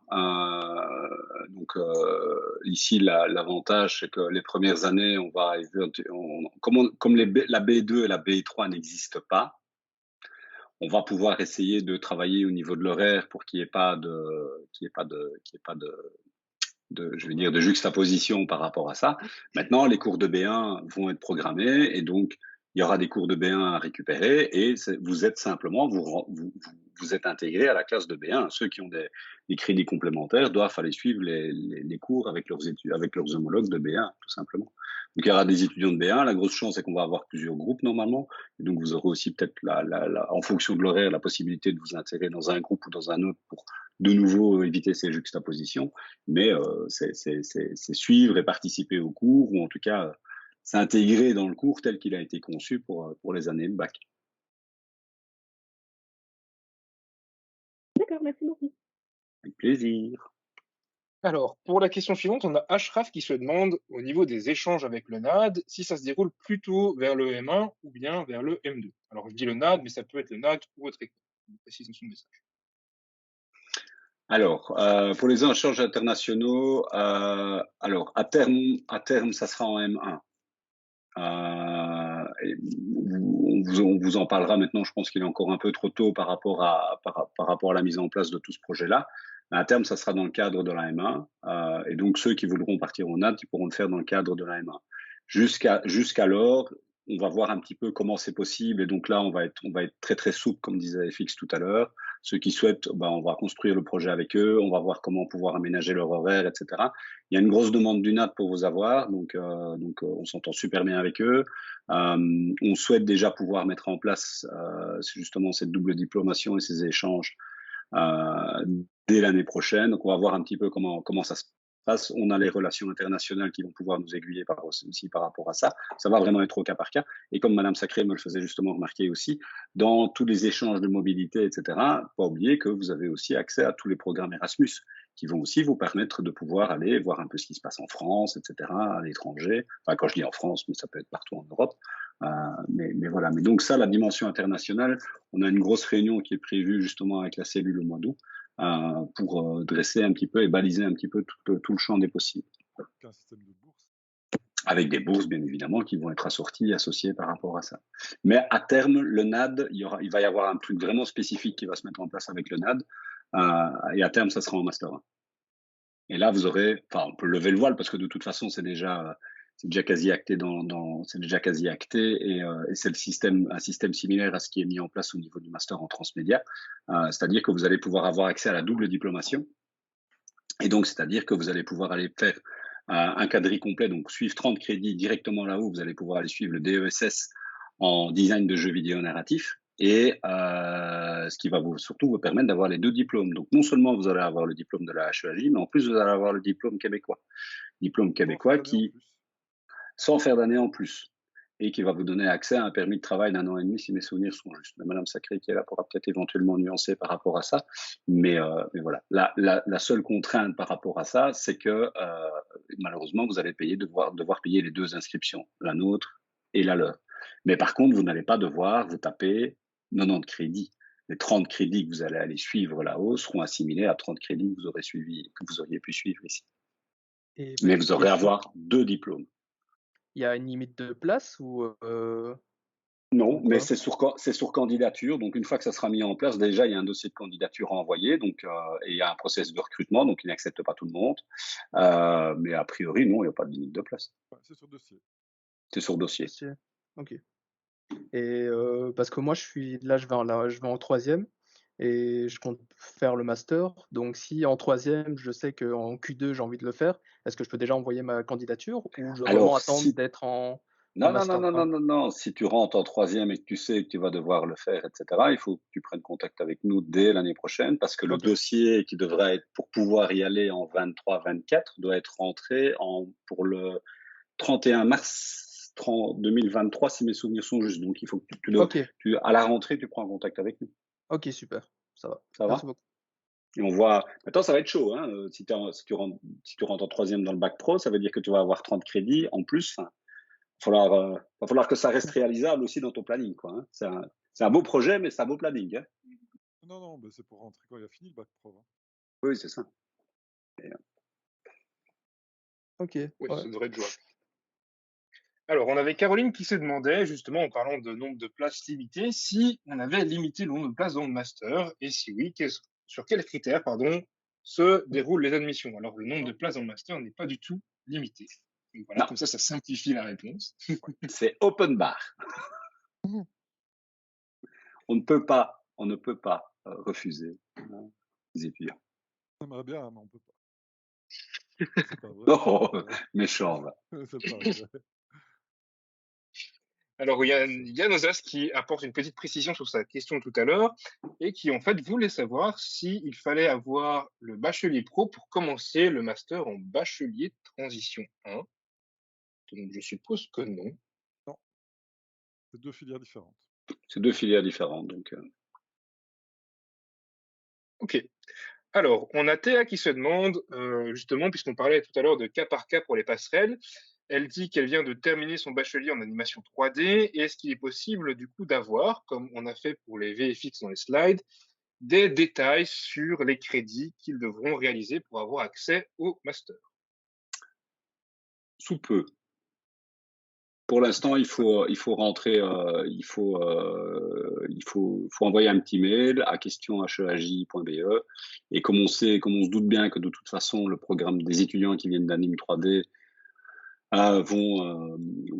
ne seront pas des cas isolés. On va se pencher sur un programme. Mais pour l'instant, on ne saurait pas. Pour l'instant, on n'a pas la possibilité. Pour l'instant, nous n'avons fait que les programmes des étudiants qui nous étaient déjà parvenus. Donc, Anime 3D, pour l'instant, on n'a pas encore eu.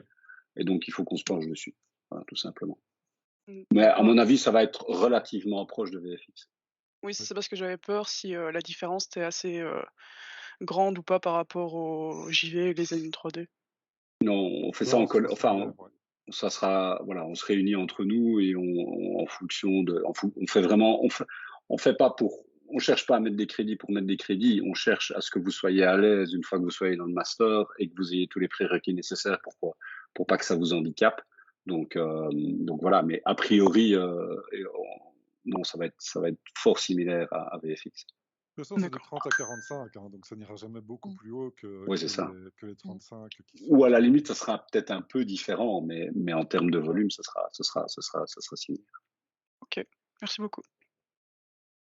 Alors, juste ensuite, on a Ashraf qui se demande si au niveau du stage qui se déroule en BA3, ce sera pareil que le stage qui se déroule actuellement dans votre 3e JV à la HEJ, ou bien si c'est quelque chose qui sera totalement différent. Les profils sont quand même différents, hein, vu que il y aura des profils aussi de game design, il y aura des profils de peut-être un peu plus programmeurs aussi, etc. Donc forcément, les stages ne sont pas identiques. En plus, au niveau portfolio, le niveau ne sera pas le même non plus. Donc ce ne sera pas tout à fait le même stage, non. Merci. Ok. Vous allez être amené à faire des choses. Ah non, pardon. Non, vas-y. Dans le stage, dans le cadre du master, donc dans le cadre du bachelier, vous allez être amené à pouvoir rentrer dans beaucoup plus de pools et dans beaucoup plus de facettes que dans le cadre du bac pro, où là, vous rentrez dans des, je veux dire, dans des, je vais pas dire des cases, mais en tout cas dans des profils qui sont déjà bien déterminés, quoi. On pourrait avoir des profils qui sont plus axés production, par exemple, producteurs, avec plus de management, d'asset management ou d'outsourcing management, des choses comme ça. Choses qu'on n'a pas du tout comme profil quand on fait le bac pro. C'est peut-être pas ça que tu veux faire, mais pour te montrer un exemple de profil très différent qui pourrait... Moi, je visualise bien. Ok. Alors, on a Laszlo qui se demande s'il y aurait une finalité game anime dans le master, ou bien si elle était absente. Alors, c'est pas une finalité game anime, c'est inclus dans la finalité game art. Pour des raisons, on va dire, administratives. C'est comme ça qu'on a présenté la chose. Ok. Alors, on a Romain qui se demande s'il est possible, voire envisageable, de s'inscrire en bachelier pro et de partir sur le master après les 3 ans du bachelier, évidemment moyennant une passerelle. Oui, on l'a répété quelques fois déjà. Ouais. Mais est-ce que ce serait pas plus intéressant de dire, si on sait encore une fois qu'on va faire le master, de directement se lancer dans le bachelier de transition? Comme ça, on évite les crédits passerelles. Ce sera beaucoup plus léger, ouais. Ouais, moi, je préférerais l'aiguiller sur cette voie-là que de dire go pour le bachelier pro, alors qu'au final, il évitera carrément pas mal de crédits passerelles et de cours en trop, quoi. Si tu sais vraiment que tu vas aller en master, fonce pour bachelier de transition. Ouais. C'est 30 crédits en moins. Et le niveau technique à la fin sera équivalent, donc. Ouais, ça fait pas de mal un petit peu de plus taper spécialisé sur le en fonction de ou plus spécialisé en fonction d'eux. Donc voilà. Si tu sais que tu fais le master par la suite, ne réfléchis pas, fais le bac pro. Le bac de transition, pardon. Ouais, c'est ce que je voulais lui dire. Ça vaut la peine quand même de le répéter. Taper un petit peu sur le clou. Alors, d'autant plus que je pense qu'on a fait le tour au final des questions. Donc, si vous en avez encore, n'hésitez pas. Le chat est là pour ça, mais là, je n'en vois plus, en tout cas. Ou de vive voix, c'est aussi sympa de vous entendre. Moi, j'aurais une petite question juste pour bien mettre les choses au clair. Donc moi, dans mon cas, je sors du bachelier option jeux vidéo de la HEJ. Bravo. Donc, merci. Donc, si je veux passer au master, j'ai 30 crédits complémentaires à passer. Du coup, je peux entrer en M1 avec une partie de ces crédits complémentaires, entrer en M2 avec le reste de ces crédits complémentaires, et si parmi tous ces crédits, j'en ai que je n'ai pas validé, j'ai une année supplémentaire, du coup, pour les valider. Oui. J'ai bien compris ou... Oui. Ok. Oui, c'est Joséphine, c'est Oui, ça. c'est ça. 3 ans. 3 ans pour 3 ans. réussir les 30 Voilà. crédits en question. Au-delà, tu Les n'es plus 30 crédits, finançable. ouais. Et les 60 premiers crédits du master. Ok, super. Merci beaucoup. Après, tu peux étaler, si tu te plais Oui. bien et que tu aimes bien la déco, tu peux rester encore un peu plus longtemps, hein, mais voilà. Du coup, si je peux me permettre de rajouter, si je comprends bien, on va dire stratégiquement parlant, il vaut mieux valider d'abord entièrement la première année et les 30 crédits complémentaires avant la seconde. Tout à fait. Oui. Ok. Tout à fait. Bien, Et, bien. et donc, les 30 crédits, est-ce que c'est vraiment possible de valider 90 crédits en un an? C'est dur, hein. Non, Ouais, c'est en ça.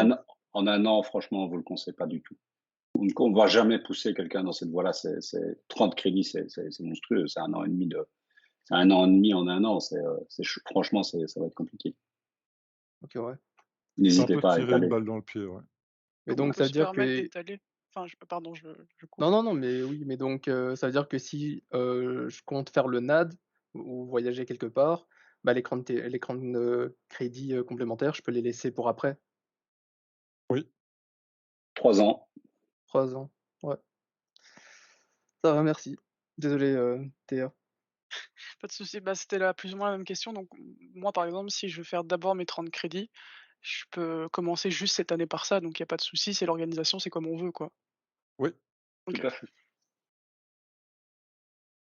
Voire déjà prendre un peu de crédit dans le master, puis après tu vois, mais Oui, oui, bien ça sûr. c'est possible. Enfin, je pense à Joséphine, si elle veut juste Excuse-moi, commencer.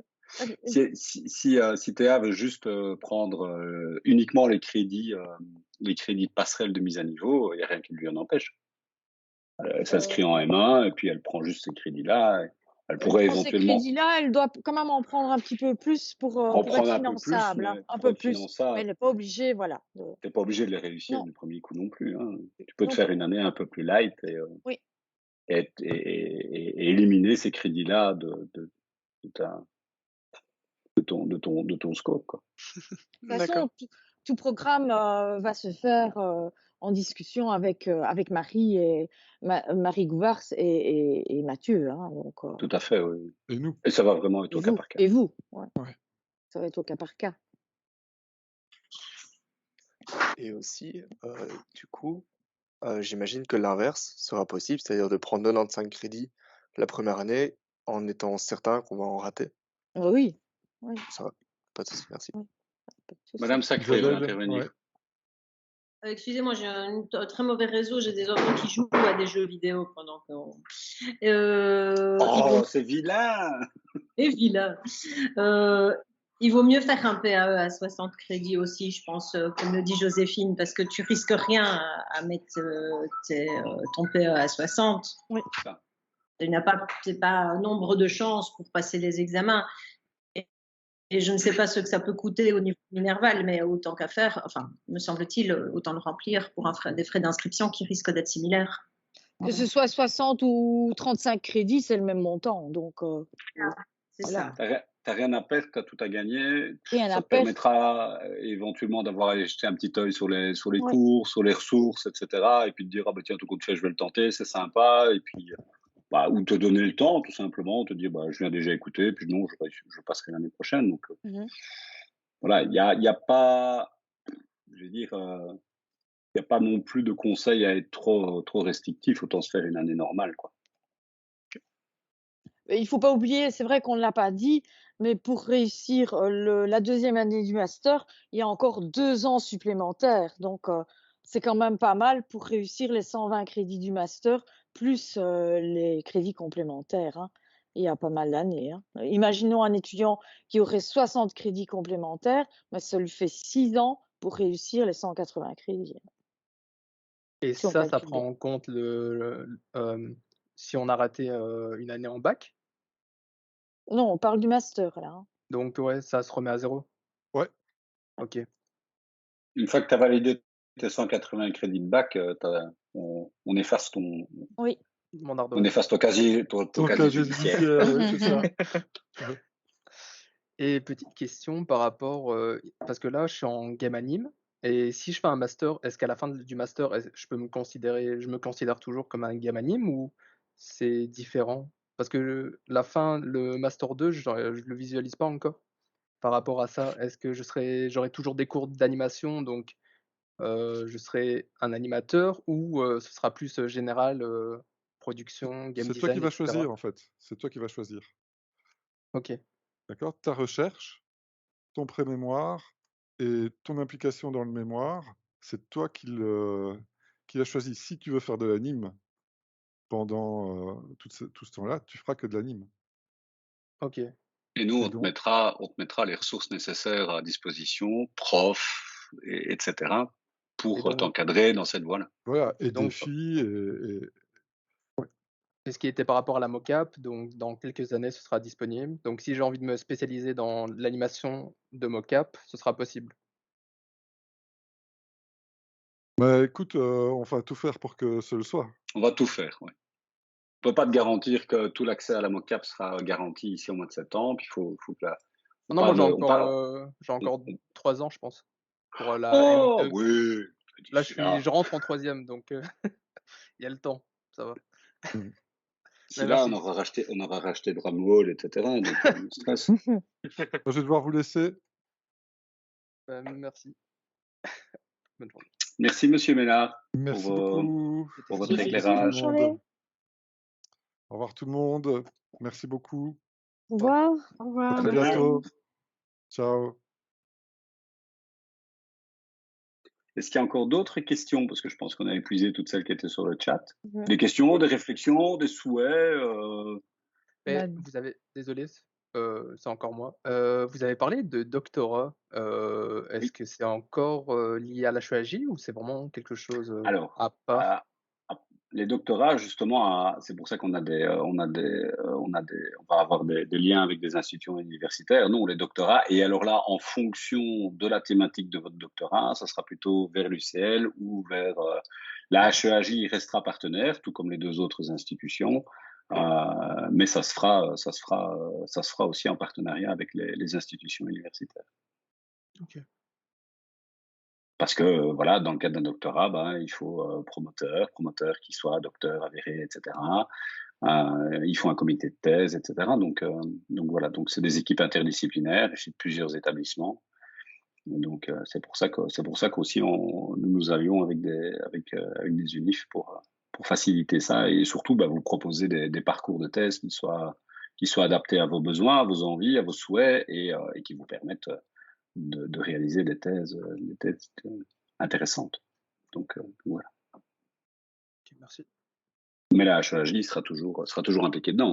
Voilà, il y a toute une série de l'équipe éducative sera composée en partie de docteurs aussi dans des dimensions spécifiques, que ce soit de la tech, que ce soit du game design ou encore même au niveau artistique.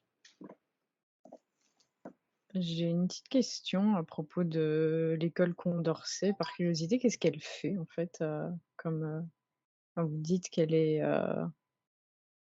que vous êtes en partenariat pour créer le master, c'est ça? Oui, donc ils se sont associés avec nous dans le cadre du master et c'est plus je vais dire au niveau de leur école technique et de communication parce que ce sont deux domaines dans lesquels le master est ouvert et donc voilà ils montent avec nous et participent avec nous au recrutement de l'équipe éducative. Donc Ok, si on n'a pas les compétences en interne, on va les chercher. Donc voilà. ok. Parce que ma mère est prof dedans, du coup, ça m'avait amusé d'entendre ça. Les hautes écoles, c'est quand même quelque chose de vaste, hein, et donc on a besoin d'énormément de compétences. Donc, voilà. D'accord. Et ouais, du coup, je me posais vraiment la question parce qu'après mes études de 3D animation, je me suis rendu compte que je préférais le jeu vidéo, que j'aurais dû aller en jeu vidéo, en fait. Et donc je C'est pas postule trop depuis tard. Il n'est pas trop tard. je postule depuis, ouais, depuis pas mal de temps pour essayer de m'y rendre et ça marche pas. Donc je me dis que, ouais, qu'il vaut mieux, revenir essayer le master, quoi, du coup. Ça Donc peut j'ai être une C'est plus-value. l'occasion. mmh. Je pense que aussi grâce au master, ça va vous permettre de reprendre contact aussi plus facilement, de faire des liens, etc. Parce qu'il n'y a rien à faire. On a énormément d'enseignants qui vont, on a des enseignants qui viennent de chez Apple, etc. Donc, il y a, je veux dire, c'est aussi une manière de renouer son réseau, de revoir des gens, etc. Et puis parfois, de pouvoir se faire remarquer. Donc, c'est un peu une des forces de l'équipe éducative que l'on va avoir, c'est que on a des gens d'un peu partout du milieu du jeu vidéo, que ce soit en Belgique ou même à l'étranger. Et donc c'est aussi une opportunité, je pense. C'est peut-être plus facile. Ça peut être un levier intéressant que de rentrer dans une dynamique de formation pour pouvoir nouer de nouveaux contacts par rapport à ça. OK, OK. Ouais, je pense que je vais faire ça alors. C'est vrai que ma dernière année, c'était avec le Covid là et donc c'était vraiment catastrophique. D'accord. Bon, ben, voilà, merci. J'ai une question. Vous dites que donc le master se déroulera surtout à Tamines. Oui. Est-ce que, par exemple, tous les, Et à Charleroi. et à Charleroi, pardon. Si par exemple on veut prendre un cote, vous parlez aussi que ça sera des cours aussi en distanciel et en présentiel. Qu'est-ce que vous conseillez? Il y aura plus de jours en distanciel, donc est-ce que prendre un cote ça vaut vraiment le coup ou pas, par exemple? Tout dépend d'où tu habites. Maintenant, oui, je pense. Enfin, ça dépend à chacun. Il y a moins d'heures de cours, les horaires vont donc un peu moins chargés. On ne va plus être sur un horaire de type universitaire, hein. Donc Mmh. ici, par exemple, au nombre de crédits, vous allez voir, vous avez 8 heures maximum de cours par crédit. Donc évidemment, de cours en présentiel, hein. Ah oui, Donc OK. le reste du temps, oui, la dynamique est différente. On n'est plus en mode avec des horaires de 38 heures de cours par semaine. Donc, vous allez avoir des semaines qui vont être un petit peu plus light. Maintenant, ça n'empêche pas que parfois, il va y avoir des workshops avec des présences obligatoires toute la journée, etc. Donc, ça va parfois être ça va être fluctuant. Donc, je sais pas donner de conseils par rapport à ça. Maintenant, c'est sûr que je sais pas où vous habitez, où vous êtes basé. Si vous me dites que vous habitez à Namur, à Charleroi, ça dépend un petit peu, J'avoue mais que quand vous avez dit Charleroi, j'habite dans cette zone-là, donc j'étais assez, contente. Mais voilà, je c'est pour demander justement, essayer de doser ou pas, non, transport en commun, les trucs ainsi, quoi. Charleroi-Tamines, on a Oui, regardé c'est sur le voilà, côté, c'est rien. c'est 12 minutes en train Voilà. et donc, de la gare de Tamines jusqu'à l'école, j'ai déjà fait plusieurs fois à pied, il faut entre 5 et 10 minutes, grand maximum. C'est plus court de se faire la gare de Tamines jusqu'à l'école que de faire la gare de Namur jusqu'au technique. Donc, où là, il faut une vingtaine de minutes à pied. Donc, c'est même plus confortable. Je veux dire, cette configuration-là est plus confortable pour vous. Et même pour les étudiants qui se tracasseraient au Charleroi, on est sur quelque chose de monstrueusement pratique aussi par rapport au transport en commun. Donc voilà. OK. Ça, c'est à vous de voir. Et niveau, Mais aussi, ça par sera exemple, Tamines si et Charleroi. Il y aura pas de cours à Namur, ça c'est sûr et certain. justement, si par exemple on a des crédits donc supplémentaires, ceux-là, ils se passeront à Namur du coup? Non. Ou pas? Ah non, non, Non? non. Les crédits supplémentaires sont issus du bachelier de transition. Donc, ça reste Ah Tamines OK. Charleroi. Donc, ceux qui rentrent si vous rentrez dans le process master, que ce soit via le bac de transition ou via l'année de master directement, avec des crédits complémentaires, ça sera toujours Tamines Charleroi. Vous n'aurez jamais rien à Namur. À part OK. venir boire un verre si vous êtes un peu nostalgique de Namur, mais Il y aura c'est pas juste, loin non plus. il y aura juste pour les étudiants du bac pro qui ont encore des crédits à terminer. Là, Oui. ce sera, voilà. Ça, ces crédits-là, ils continueront à donner sur Namur. Voilà, ils donneront sur Namur. Moi, dans ma tête, c'était, spécialisation, JV, c'est pour ça que je demandais, Non. non plus. OK, nickel, ça va, merci. Et pour continuer par rapport à ça, donc ça veut dire qu'un étudiant qui vient de Bruxelles ou autre doit prendre 2 abonnements de train? Donc si je comprends Non. bien? Donc si, Pourquoi est-ce moi qu'il je devrait suis prendre 2 abonnements? Alors moi, ce que j'ai compris, c'est si j'ai envie de faire Bruxelles-Charleroi, donc je prends Bruxelles-Charleroi, puis Charleroi-Tamine, c'est ça? Ou... Alors, si vous venez de Bruxelles, oui, mais c'est pas un abonnement supplémentaire, c'est juste une autre destination. Si vous venez, si Mais vous, c'est la si zone vous de faites Charleroi. Bruxelles, moi je sais pas trop en venant Ouais, c'est ça. en venant de Bruxelles, c'est soit vous repassez par Charleroi puis vous poussez 10 minutes jusqu'à Tamine, ou alors vous passez par Namur et puis vous. Tamine est sur la ligne Namur-Charleroi, donc. Quand on Je pense que vient Tamine de est peut-être dans la Bruxelles, zone on est Charleroi. obligé de passer par Charleroi. Donc, autant prendre un abonnement Tamine qui te force à passer par Charleroi et donc tu n'as qu'un seul abonnement Ok, venant de bah, Bruxelles. super. Oui, il faut pas en prendre deux. Oui, bah, super, merci. Pas de souci. Il n'y a pas de bête question. Hein. C'est tout à fait à propos.